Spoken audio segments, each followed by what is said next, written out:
And G. Lansley there, mounting a defence of Public Health England. Now, in August last year, the 19-year-old Harry Dunn was killed when his motorbike crashed into a car outside a US military base in Northamptonshire. Anne Sekulis, the wife of a US intelligence official, was involved in the crash. She fled back to the US, claiming diplomatic immunity. It sparked an international row with an extradition request lodged by the UK government, rejected by Washington back in January. And tomorrow, the man who turned down that request, the US Secretary of State Mike Pompeo, will be in London to meet the Foreign Secretary, Dominic Raab. Harry's mother, Charlotte Charles, has a message for the two men, and she joins us now. Thank you so much for being on the programme this morning. I know this must be an incredibly difficult thing to talk about. Charlotte, how difficult has the 11 months been since Harry's death? Oh my goodness, Sophie, I don't even know where we would even try to begin. Beyond excruciating every single day. You know, we have to wake up every morning knowing that Harry isn't with us, and we have to try to live with that.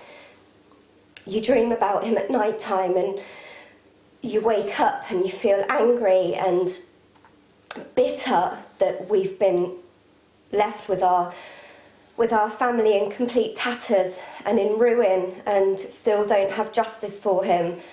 We're tired.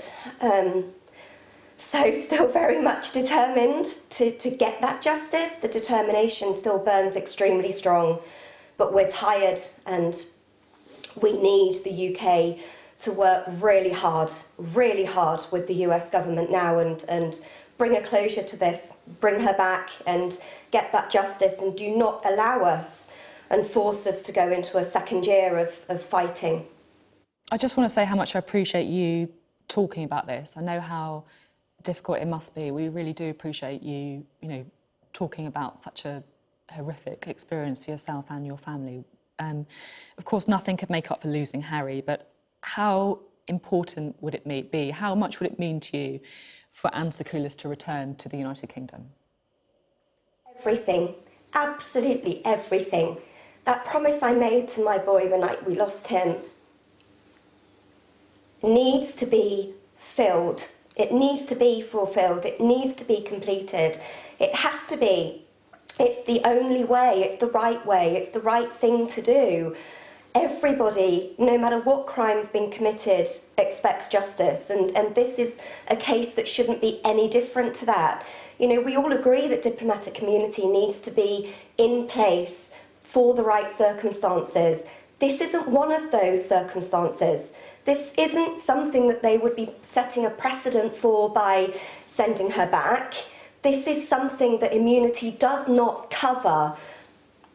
It needs to be done. Justice needs to be done. I need that justice to be done. The whole of our family needs the right thing to be done. And we need to feel that, heaven forbid, should it ever happen to another family, which we're working desperately hard to try and make sure it doesn't, that family would need to feel like the UK are on their side. It's so important to feel supported by your own government, and unfortunately we just haven't had that, but it's never too late. So just help us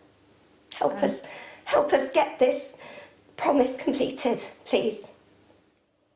Mr Seeger, just to turn to you. The UK government has filed an extradition request to the United States. The Prime Minister and the Foreign Secretary have also raised the issue with President Trump and also with the Secretary of State Pompeo a number of times, they say. What more practically can the UK government do? Sophie, good morning, and again, just thank you so much for having us on. I can't tell you how much it means to the family and to have this platform to speak directly to those in power. So thank you again. It's very, very simple what now needs to happen, because we've had lots of words. We've had tons of support from the media and the millions of people around the world.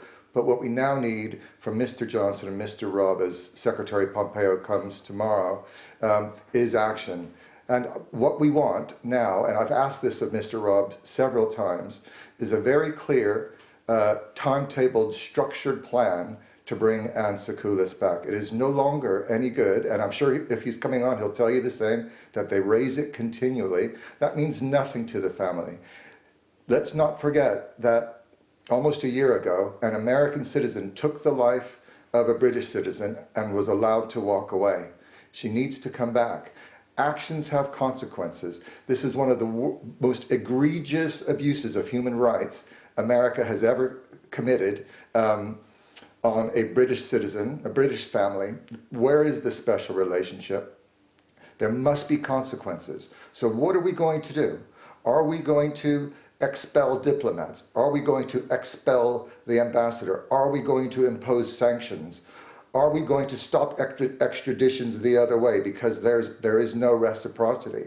If Mr. Raab can come forward this morning and speak to us and tell us what he is going to do in clear, specific terms, and he usually comes on these programs with a pre-prepared script, so Sophie, please don't let him wriggle out of this, a clear, specific plan.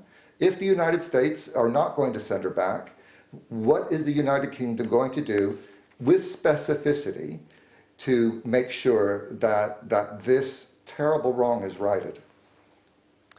Are you worried at all? I heard you say there, what special relationship? Are you worried at all that, particularly with such a volatile president, that the UK government feels that they need to keep America on side at such a important time in global affairs with, from China to Russia to Iran? Absolutely, Sophie, and we are very well aware of the geostrategic imperatives here and the sensitivities. But what have we come to when we lose a child and both governments effectively ask this family to walk on by? As far as we're concerned, I know we've got 5G and Huawei and Hong Kong and Russia and China to worry about as Secretary Pompeo visits. But as far as we're concerned, Harry has to be number one on the agenda. This is about human rights. And America professes to be the champion of human rights.